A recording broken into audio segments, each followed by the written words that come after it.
हमारे हालात की हकीकत में क्या हम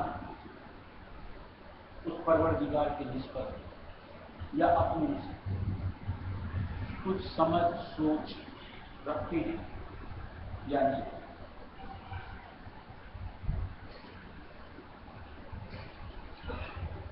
यानी जो हमारे साथ में यूं को हुआ माया, जिसकी वजह से हम लोग गाफिल कि अब उससे पीछा छूटे, ये सोच अगर है तो संतों के पास छूटती है। जिसके लिए स्वामी जी महाराज ने बड़ी बानी में दिया हुआ है कि सोता मन कस जागे भाई, सो उपाओ में कहूं पर,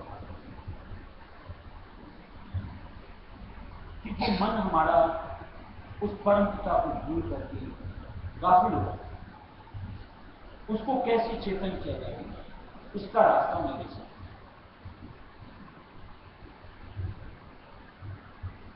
लेकिन जो अपने आप में यूं को ज्ञानी ध्यानी बनते हैं, अपने आप में बड़े समझदार बनते हैं, उनको परमार्थ की सूझ देना, निज घर का भेद देना बड़ा मुश्किल है। क्योंकि वो न तो किसी भी बात को समझना चाहते हैं, न सुनना चाहते हैं,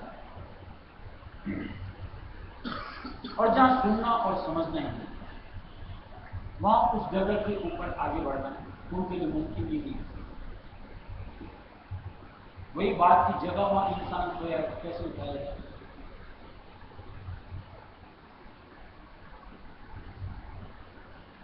आज जो हमारा अंतर, जिसकी भी खबर तक हमको नहीं है, उसको चेतन सिर्फ संतों के संग से किया जा सकता है, और कोई रास्ता उस अंग को चेतन करने का होता है।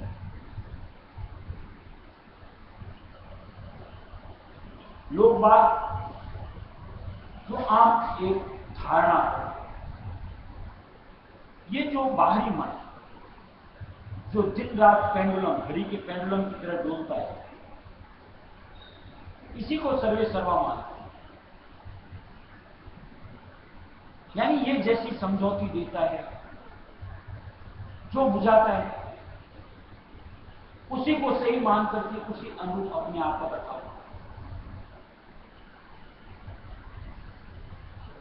लेकिन जहां संतों की शरण मिलती तो समझ आती, जो कि सत्संग के द्वारा बताई जाती है कि ये मन काल की अंश है, और इसकी जितनी भी सूझ और बूझ है वो हम के, यानी सुरत यानी आत्मा, उसके दायरे में रखने की निस्बत की कामना, कल्पना, युक्तियां सुझाती हैं, हो जाती। यानी जो उसके कहे अनुसार सुनता है, समझता है, बरतता है, उसको यही टिके है।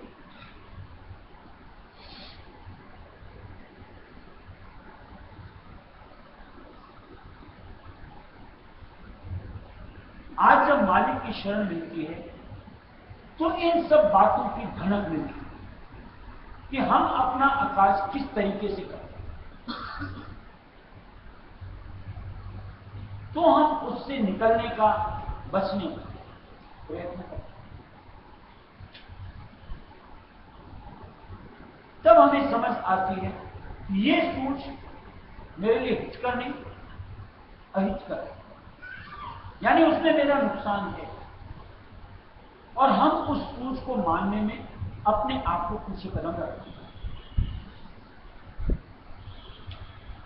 और जहां संतों की शरण से जुड़ते हैं, कहीं हमको उनमें, यानी उस गुरु स्वरूप में मालिक का रूप दर्शने को मिलता है, और उनके वचनों में हमको मालिक का आदेश मिलता है कि जो हमें अपने लिए, यानी सुर्त यानी आत्मा के लिए हिचकर महसूस है, यानी उसमें हमें अपना फायदा दिखता है, और जो उन वचनों को धार करके अपनी जिंदगी को संवार लेता है, यानी उस अनुसार बरतना शुरू कर लेता है, वो रिहाई पा लेता है, यानी काल माया की जेल खाने से सक्षम है। अब अगर हम लोग सत्संगी हैं, हमें वो अवस्था कि जाग करके भी सोए पड़े, उससे निकलना, और जो टेर मालिक आकर के देते हैं गुरु स्वरूप के जरिए से, उस पर तवज्जो देना, यानी बड़े गौर से उनके वचनों को चित्त धरना है, और उनके वचनों के अनुरूप अपने आप को श्रृंगार करना है, सजाना है, उस अनुरूप अपने आप को ढालना है। और जो उनके कहे अपने आप का श्रृंगार कर लेगा, उसका पतन का द्वार बंद हो जाता है,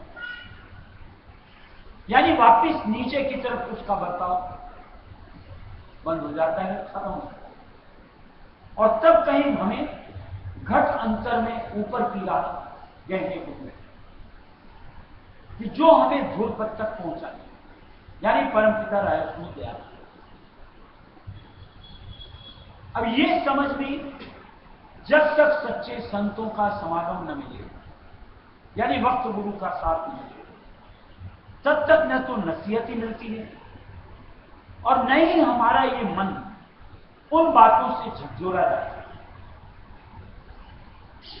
यानी वो अंतर में अवचेतन अवस्था में था, अवचेतन ही रहे। चेत करके फुरना निज पद की, अपने परम पिता की नहीं ले। आज जैसा हुजूर महाराज ने प्रेम वाणी में एक शब्द दिया हुआ है कि मन की मत मान के पछताओ, नजरे मेहर से गिर जाओ, कि आखिर इस मन की कब तक हम लोग धारणा बनाएंगे, और इसके कहे हम कब तक हिलते डुलते चलेंगे, और इस अंग के बर्ताव के साथ हम कहीं उस परम पिता की नजरों में अपने आप को नीचे लाते, यानी उनकी दया मेहर से अपने आप को महरूम कर देते, जो कि हमारे लिए, यानी बतौर एक सत्संगी के लिए अति आवश्यक होती है, क्योंकि उसी से हमारा गुजर है, उसी से हमारा बस। अगर हमारे ऊपर मालिक की दया मेहर है तो निश्चित तौर से हम अपने काम को संवार सकते हैं परमात्मा, और अगर उनकी दया मेहर हमारे ऊपर नहीं है तो निश्चित मान लो हमारा इस गुरु दर पर मालिक की शरण में गुजर बसर नहीं है, क्योंकि वहां मन हम पर हावी हो जाता है। चाहना का स्वरूप कैसा होना चाहिए? बतौर ख्वाहिशमंद कि मुझे उसकी तलब है और मुझे उसको हासिल करना है। अगर आप ख्वाहिशमंद हैं, आपके अंदर इस चीज के लिए लालच है कि मुझको हासिल करना है, ऑटोमेटिक आप अपने आप को दीनहीन बना लेते।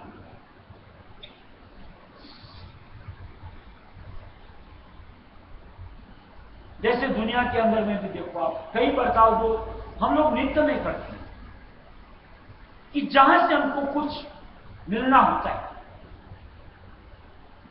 हम अपने अकड़ को, हम अपने उस धन वैभव जितना कुछ हमारे पास होता है भूल जाते हैं और उस चीज की तलबदारी के हिसाब से दीनहीन बन के उसके सामने वाले के सामने पेश होता है, चाहे वो हमसे कमतरी क्यों ना हो।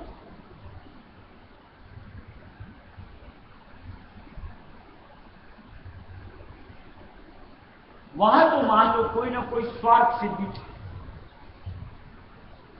इसलिए हमने अपने आप को उस अंग में बर्ताव किया। गुरुदर में तो बड़की परमार्थ की नियामत मिलती है, वहां पर हमारी दीनता किस अनुरूप होनी चाहिए, यानी चाहत का स्वरूप किस अनुरूप होना चाहिए, यानी उसकी तलब किस अनुरूप होनी चाहिए, कि जिसके लिए, जैसे दुनिया के अंग के लिए हम अपनी हर चीज को भूल जाते हैं, आज शब्द रूपी दौलत को हासिल करने के लिए हमें अपने घर परिवार, धन दौलत माया, अपनी देही तक को भूलकर सूरत अंग को मालिक के सम्मुख पेश होना चाहिए और शब्द की पुकार के लिए अपने आप को प्रस्तुत करना चाहिए, जिसके लिए स्वामी जी महाराज ने बड़ी बानी में शब्द दिया हुआ, घटकापट खोल दिया कि हे मालिक, किसी तरीके से अब तुम्हारा दीदार चाहिए, जो कि तुम्हारा अस्तित्व। उस वक्त दिमाग में बल्कि हमारे साथ कुछ भी जुड़ा ना हो, कि जिससे हमारी वृत्ति उस मालिक से केंद्रित होने की जगह कहीं और हिलती डुलती।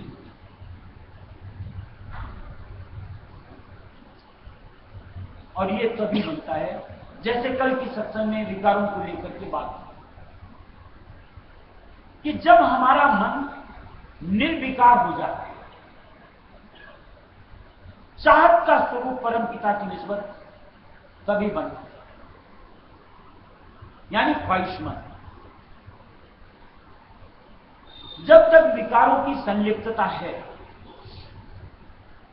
तब तक मालिक की निज छवि की चाहना हम जीवों से नहीं बन सकते,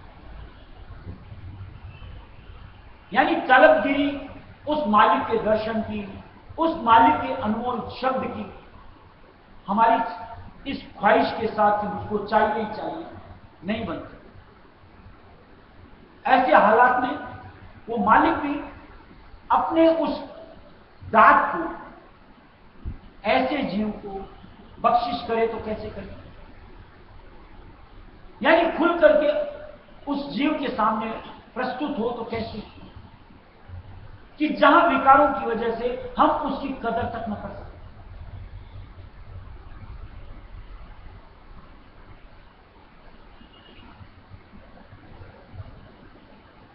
आज हम लोग कहते जरूर है, आकर के बैठते जरूर है कि हम सत्संग में आ गए, हां हमें मालिक चाहिए। थोड़ा सा विचार करके जवाब दो, कोई भी दर हकीकत अगर मालिक का चाहिए साथ या यूं कहो दर्शन, तो क्या हमें पता नहीं कि उसके लिए क्या क्या क्रम करने जरूरी होते हैं और क्या हम उनको फॉलो कर रहे होते हैं? अगर नहीं तो हमारी चाहत क्या है? सिर्फ जुबान तक, अंतर्मन कुछ और चाह रहा होता है। ऐसे हालात में मालिक की अभिव्यक्ति जो हम पर होनी चाहिए कैसी?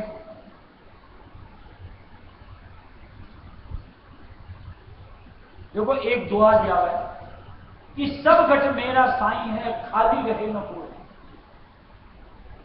ऐसा कौन सा घट है? घट कहने का मतलब ये देना कि जिसमें उस परम पिता का वास नहीं होता।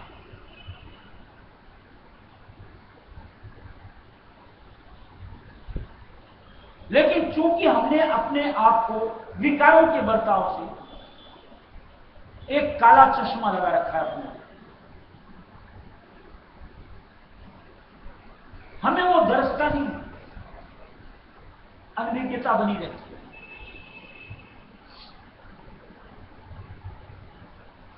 अब चूंकि सत्संग करते एक समझ और एक सोच कि जब तक उस स्वरूप का साथ न लिया जाएगा और जब तक उलट करके अपने देश न पहुंचा जाएगा तब तक मेरा निर्वाह नहीं। यानी इन 84 लाख योनियों के जंजाल से मैं बाहर नहीं निकल, यानी इसी तरीके से जन्मना और मरना मेरा लगा रहेगा, चाहे किसी भी चोले में क्यों ना हो।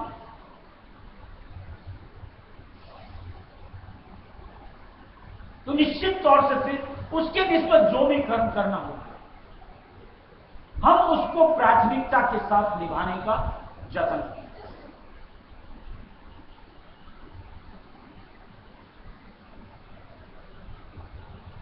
आप दुनिया के किस काम के अंदर भी जो आपके लिए जरूरी महसूस हो जाए, कौन सी प्रक्रियाओं से अपने आप को गुजारते हैं,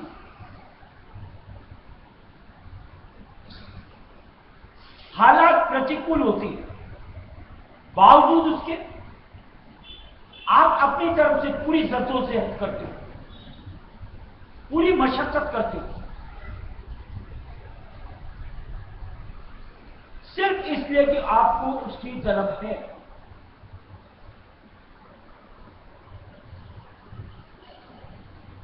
ये तो पराई बेगार के लिए करते हैं। यहां तो अपने निस्बत की बात होगी, क्या उसके लिए हमें अपने आप को प्रबल नहीं करना चाहिए? यानी दृढ़ होकर के मुझको यही करना है, इसी अंग में बरतना है, अब विकारों से मेरा कोई नाता रिश्ता नहीं रहा। ये सोच क्या हमारे अंदर नहीं आनी चाहिए? एक सत्संगी है और मालिक से जुड़ना चाहते हैं तो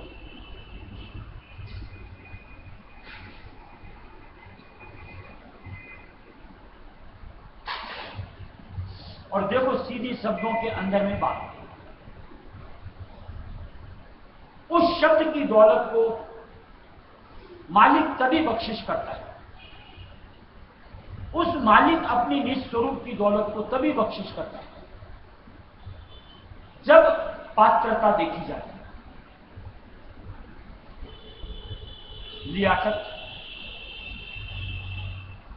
जब तक हमारी पात्रता नहीं होती हम लियाकत हासिल नहीं करते, मालिक दात की बख्शिश नहीं करता।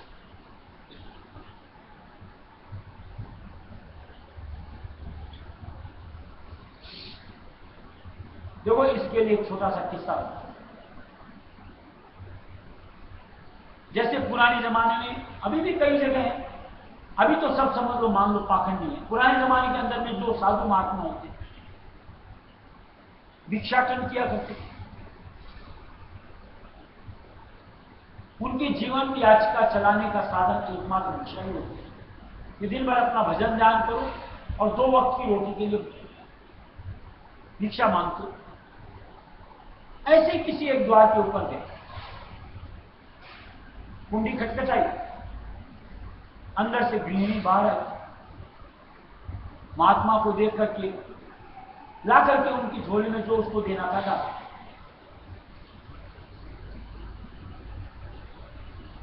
भिक्षा देने के बाद उस गृहिणी ने महात्मा से कहा कि महात्मा कुछ ज्ञान दे जाइए। तो महात्मा ने थोड़ा झल्ला करके कहा, मैं भिक्षा मांगने आया हूं, दान देने थोड़ी आया हूं, ज्ञान देने। गृहिणी को बड़ा अटपटा लगा कि मैं भिक्षा दे रही हूं, मैं इतनी बड़ी हो गई कि मैं दे रही हूं, और इस साधु को इस तरह कदर भी नहीं किसी चीज की कि किस शब्दों के अंदर में बात करनी चाहिए। और उसने बड़बड़ाना शुरू किया, क्रोध में आया, कैसे साधु हो, इतनी भी आपको तमीज नहीं, और बस आप ऐसे बात। महात्मा मुस्कुराता है, बोला, देख तू ज्ञान लेना चाहती है, ये क्रोधन तेरे के अंदर घुसा पड़ा है, मैं कोई भी ज्ञान तेरे को दूंगा वो तो स्वाहा हो जाएगा, टिकाएगी।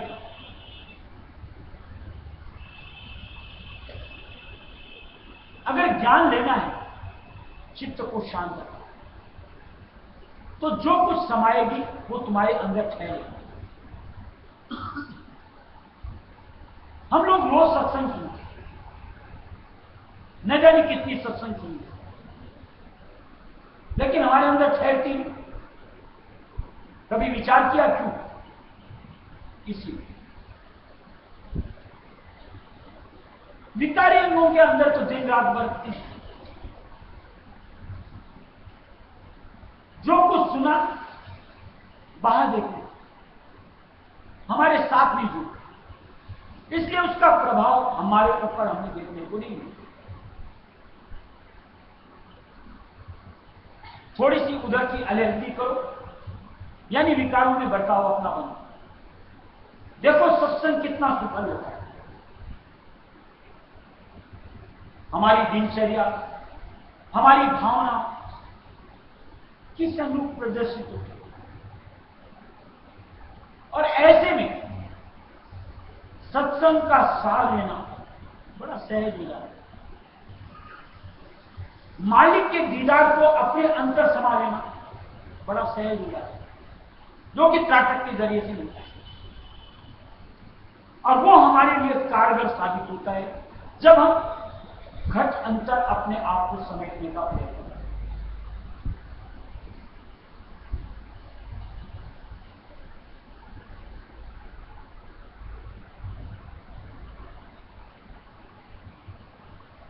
हम लोगों की दशा, हम लोगों ने इस अनुरूप बना रखी है, क्षणिक, यानी जब तक सत्संग में बैठते हैं हमें ज्ञान ध्यान चाहिए होता है, अच्छा लगता है, लेकिन जहां सत्संग से फारिग हो, ज्ञान ध्यान एक तरफ, समझ एक तरफ रह जाए, हम अपने नंगे स्वरूप में सामने आते हैं।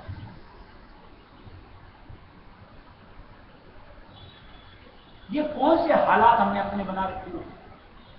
कभी विचार करते हैं? कल की सत्संग में जैसे चर्चा की कि विकार किस तरीके से हमसे जुड़े होते हैं और उन्हें किस कदर हमारा नुकसान होता है।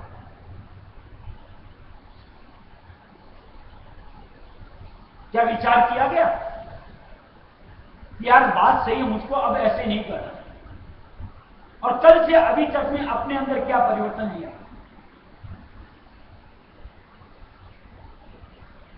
अब चूंकि विचार ही नहीं किया, परिवर्तन कहां से? वही सोच, वही ख्यालात, और उसी अनुसार हमारे बर्ताव सामने दिखते।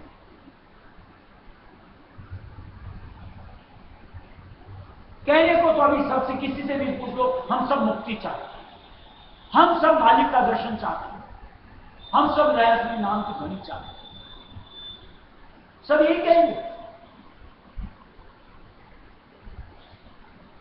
लेकिन क्या उसकी अनुरूपता के लिए अपने अंदर चेंजिंग्स का लाना कोई चाहता है? मैं तो अक्सर सबसे कहता रहता हूं, ये भेंट नगद नारायण नहीं, कोई अपने विकारों को देता नहीं, कोई बंदा देता ही नहीं, न जाने उनसे क्या मिलता हो, किस तरीके की आसक्ति उन विकारों के साथ, आखिर उनसे पाते क्या सिवाय नुकसान की। एक दर को छोड़ करके, यानी मालिक के दर को छोड़, कौन संवारेगा, कौन सुधारेगा, किसको किससे पड़ी है?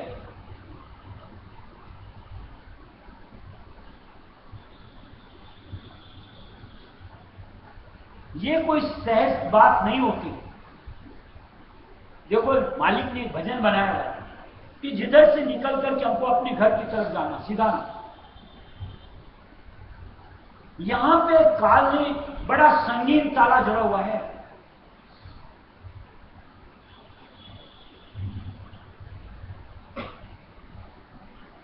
हम लोग तो इसको हंसी ठिठोले के रूप में लेते हैं, यानी सहजता के रूप में।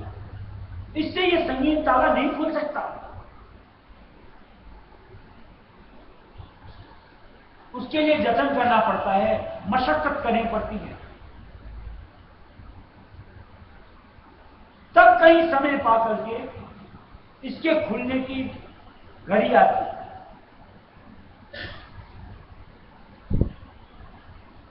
हम उसमें कितना प्रवृत्त होती है, ये तो सब अपने अपने अंदर झांक लो, जवाब मिल जाएगा स्वयं। और चूंकि प्रवृत्ति नहीं है, तो ये जो ख्वाहिश हम लोग कहते रहते हैं, उसका मूर्त रूप सामने कहां से आएगा? यानी प्रत्यक्षतः मालिक का अंतर में दीदार गुण स्वरूप के रूप में, या उस रहस्य नाम की ध्वनि अस खुद जो ऊपर से है, कैसे दर्शे और कैसे सुने।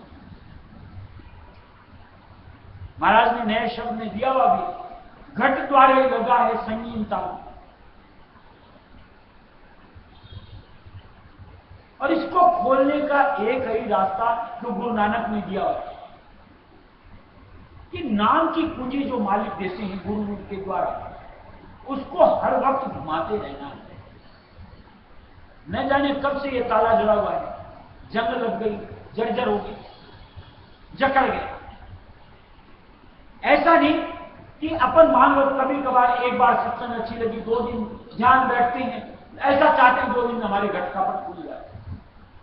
यार, जन्मान जन्म की ताले के साथ में एक हमारी प्रवृत्ति नहीं हुई, वहां पे इस तरीके का वो जकड़ गया कि अपन ये घड़ी 2 घड़ी या 1-2 दिन, ये तो जिंदगानियां लगती हैं। चाहे 1 लगे, 2 लगे, 3 लगे, तब कहीं जाकर के इसको खुलने की बारी आती है।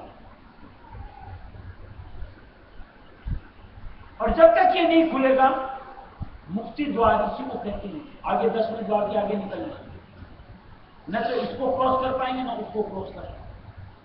यानी निज घर में प्रवेश हमारा नहीं। साफ साफ शब्दों में बात, कोई लुभावनी बातें नहीं, कोई भटकाने की भरमाने की बात। यहां दृढ़ता चाहिए, संकल्प चाहिए।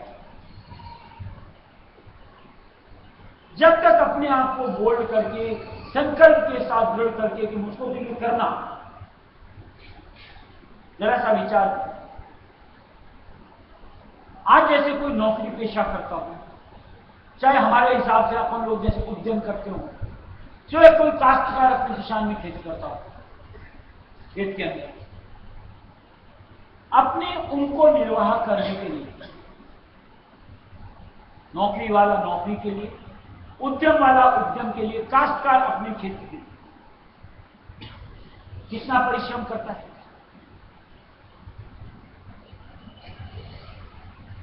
कितना घर में बंधा रहता है, कितना शरीर से जुड़ा रहता है, घर को, शरीर को बिसर करके उस काम का रूप बन जाता है। खाने का, पीने का, स्वास्थ्य का होश आवास नहीं रहता।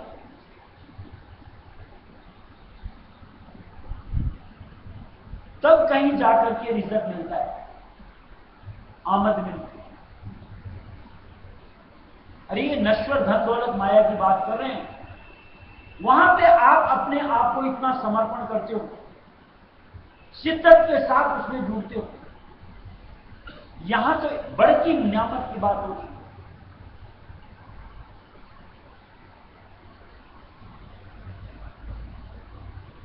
उसके लिए कितना समर्पण चाहिए, कितनी शिद्दत चाहिए, यानी मन की हत्या चाहिए।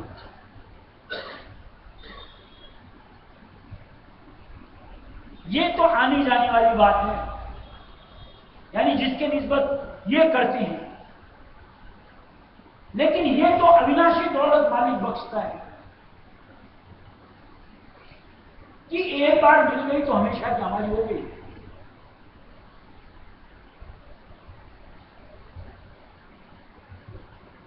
उसके लिए कितना टिकाव और उसके लिए कुछ भी कुर्बानी। क्या मांगता है कुर्बानी में मालिक? कि जो हमारे लिए काम की नहीं, बेकार की चीज, उनकी कुर्बानी।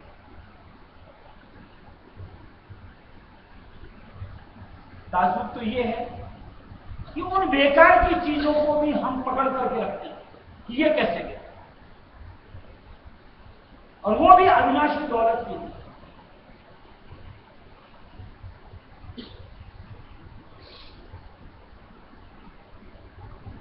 उस अविनाशी दौलत के लिए मालिक ने कड़ी के रूप में दिया हुआ है, तन मारो मन को जारो, इंद्री भोग विसारो। जब तक तन को नहीं मारा जाएगा, डट के नहीं बैठा जाएगा, मन को नहीं जारा जाएगा, जो उसके जो ख्यालात उपस्थित उनका खात्मा नहीं किया जाएगा, और जब तक इंद्रियों से अपने मन को नहीं घसीट करके मालिक के नाम में समाया जाएगा, तब तक परमार्थ की दौलत यानी शब्द रूपी दौलत आती है।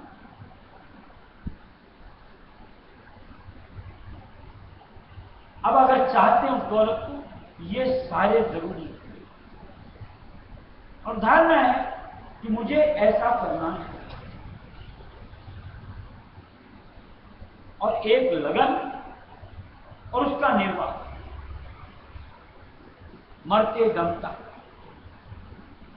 कोई गफलत नहीं और कोई विचलित अवस्था नहीं, यानी मन की हिलोड़ों के साथ का भाव हमारा करना, तब कहीं जाकर के ये आज्ञा चक्र पर हमारा टिकाव होगा। जहां बैठने से ही कुछ सुकून, शांति, आनंद, अनुभूति मिल सकती है, और एक बार अगर इसको पार कर लिया, हासिल हो जाए, और वो हमेशा हमेशा के लिए हमारे साथ नहीं। यहां अपन सुख, शांति, आनंद के लिए कितनी मशक्कत करती हैं।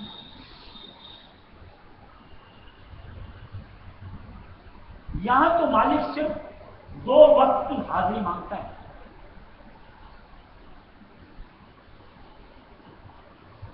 वो भी 20 मिनट से शुरू करते हुए 1 घंटा सुबह, 1 घंटा शाम, और दिन भर हमारी अपने आप की स्थिति को संभालने के लिए बताओ नसीहत मालिक हमको अपने निजनाम के साथ जुड़ने की ताकीद करे, यानी अंदर से रहस्यमय सुनते, यानी मालिक ने साधन दे दिया। अब बचाव अगर अपना करना है, नियामत को अगर हासिल करना, इस तरीके से अपने आप को उनसे जोड़ो, आपका निकासी इधर से और उधर का संगम सामने आ जाए। ये संतमत की सोम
में बात की थी, धार्मिक प्रवृत्ति वाले, परमार्थ के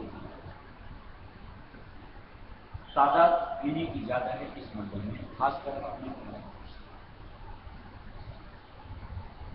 लेकिन क्या उसके तहत या यूं को उसके फल पर सोच बनती?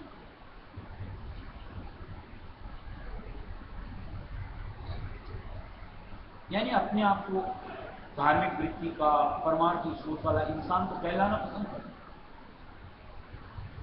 लेकिन उसकी जहां तक पहुंच उसको हासिल करने की न तो समझ ही होती है और न उसकी सोच होती है। सिर्फ अपने आप से प्रश्न करना चाहिए, मैं कैसा आस्तिक हूं, कि जहां मेरी चाहत का स्वरूप लक्ष्य तक पहुंचने का ही नहीं है।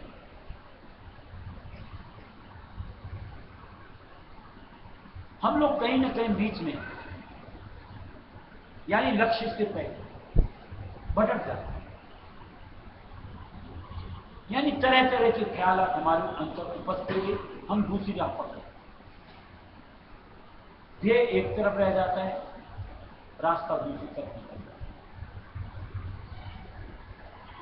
चाहे हम मान लो आज रायसूर मत की छतनी बाइबल और रायसूर मत में एक ही सूझ और एक ही भूल भूल जाए कि अपने परम पिता रायसूर दयाल का संगम चाहिए, उनका मेला चाहिए, हमें अपने आप को उन तक पहुंचाना। इसके अलावा कोई सत्संग में आप दूसरी बात नहीं करें। अब हम में से कितनों की चाह और उसके लिए कितना समर्पण है और उसके लिए कितना प्रयास, अपने आप से पूछ लीजिए, मुझे भी बताने के लिए। क्या जिस हालात में, जिस परिस्थिति में हमने अपने आप को डाल दिया, प्रश्न अपने आप से पूछो कि क्या वो हालात और वो परिस्थिति मुझे वो लक्ष्य जो रायसूर मत में गाया गया मिल सकता है? अपने आप जवाब मिल जाएगा, ऐसे हालातों को नहीं।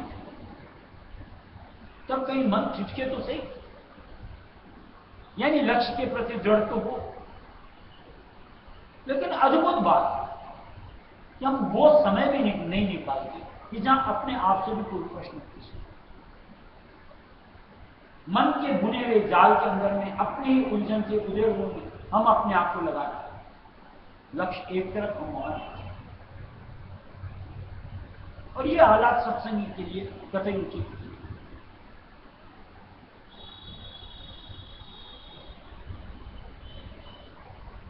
न जाने कितनी सत्संग में सुना हो कि जब तक हम अपने अंतर नहीं झांकेंगे, कल भी बात,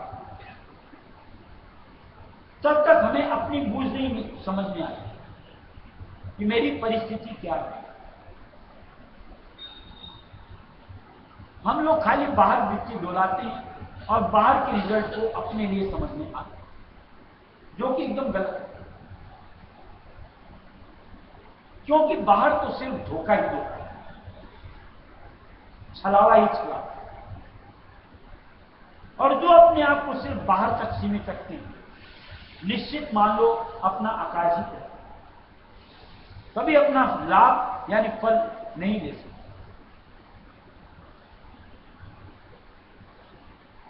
हम लोग जब देखो तब देखो कोई राय श्रीमत से जुड़ रहा हो, चाहे किसी और से जुड़ रहा हो, बस मुझको नामदान दे, बस मालिक अपनी शरण में जुड़, ये शब्द तो निकलते रहते, लेकिन उस नामदान से और उस शरण से किस तरीके का हमारा जुड़ाव बनना चाहिए, इसकी समझ नहीं आती। और इसी तरह काल के हाथ की कठपुतली बन करके, यानी वो जैसे नचाता है नाचते नजर आते हैं।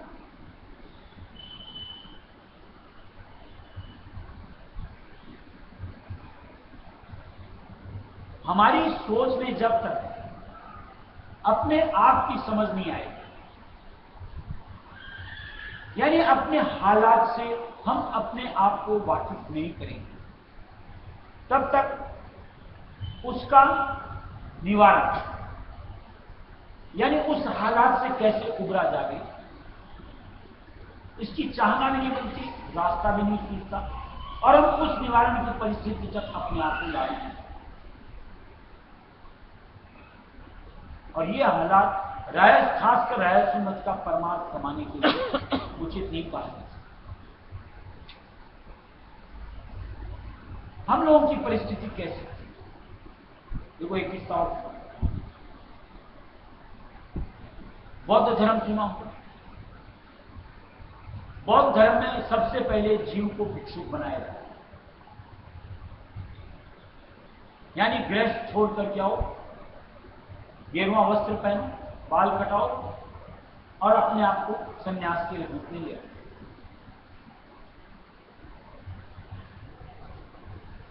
तादाद में है अनुयायी उनके, क्यों है, क्या चाहे, वो उन्हीं से पूछो, मेरे से। ऐसे ही मान लो गौतम बुद्ध की शरण में एक कोई ग्वाला आया, देखा देखी होती है कि इतने जा रहे हैं, चलो मैं भी चलता हूं। उसने भी आकर के कहा कि मुझे अपनी शरण में ले लो, मैं भिक्षुक बनना चाहता हूं।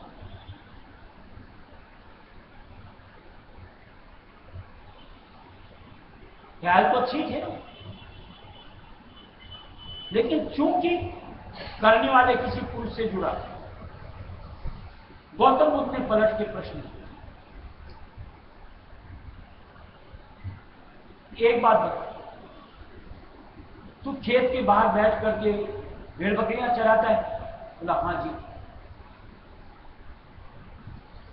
बोला किसके किसके घर कितनी कितनी भेड़ बकरियां सब पता होगा? बोला बिल्कुल। और उसने बताना शुरू कर दिया कि उसके घर इतनी है, उसके घर इतने हैं, उसके घर इतनी। अगला प्रश्न सनसनाता हुआ सा गौतम बुद्ध का आया, ये बता तेरे रेवड़ के अंदर में कितनी भेड़ बकरियां? यानी तुम जो अपनी भेड़ बकरियों को चलाते हो उनकी तादाद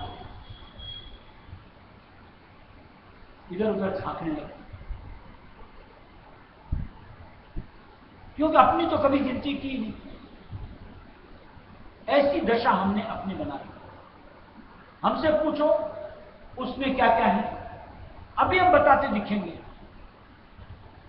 उसमें लोभ बहुत है, उसमें क्रोध बहुत है, उसमें अहम बहुत है।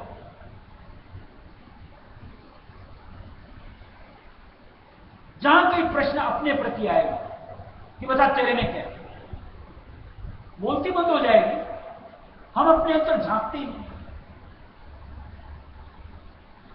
और उन्होंने उसको वहां से तय कर कि तेरी इस स्थिति के अंदर में तुझको इस धर्म के साथ नहीं जोड़ा। मालिक तो यहां रहस्य मत के अंदर दया ही दया बरसाता,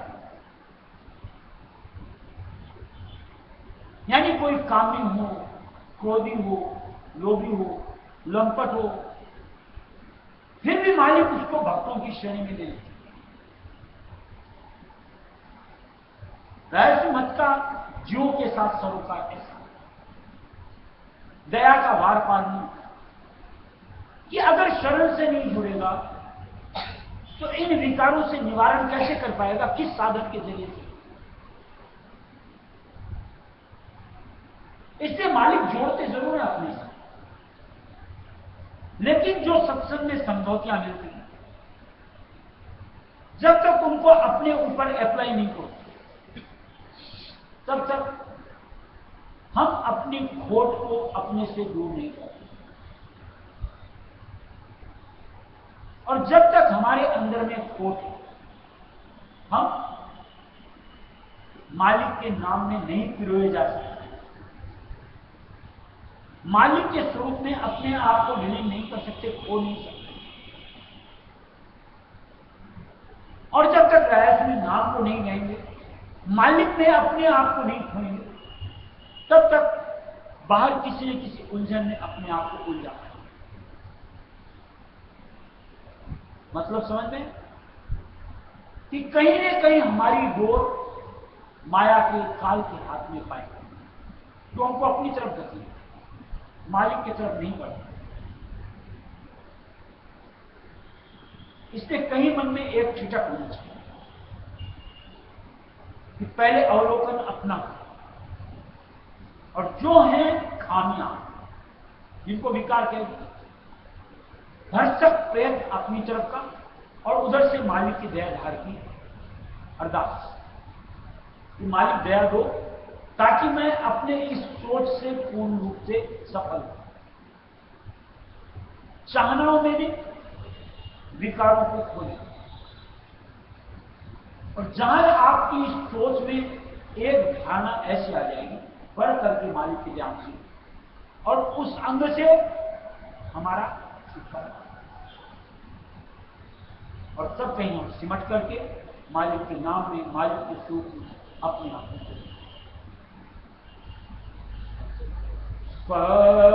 प्रकाश करो भटकाना,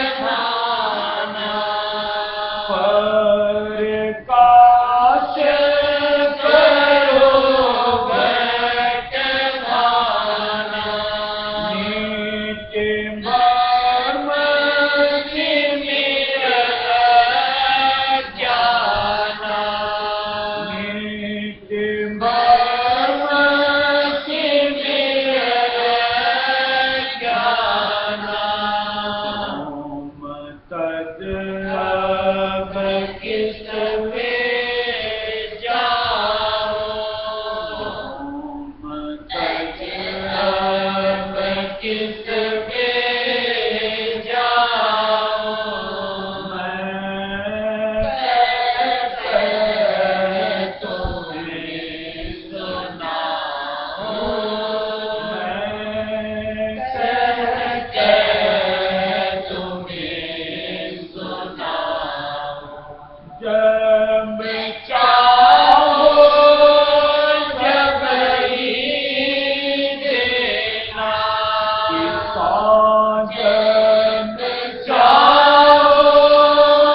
जब ही देना, तुम बिन मोहे किससे लेना, तुम बिन मोहे किससे लेना, द्वारे पड़े तुम्हारे, द्वारे पड़े तुम्हारे, धीरज धर रहूं समारे, धीरज धर रहूं समारे, मन आतुर दुख न सहारे, मन आतुर दुख न सहारे, कोठ बारंबार सुखारे, कोठ बारंबार पुकारे, शरण दयाल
प्रसाद लाओ भाई।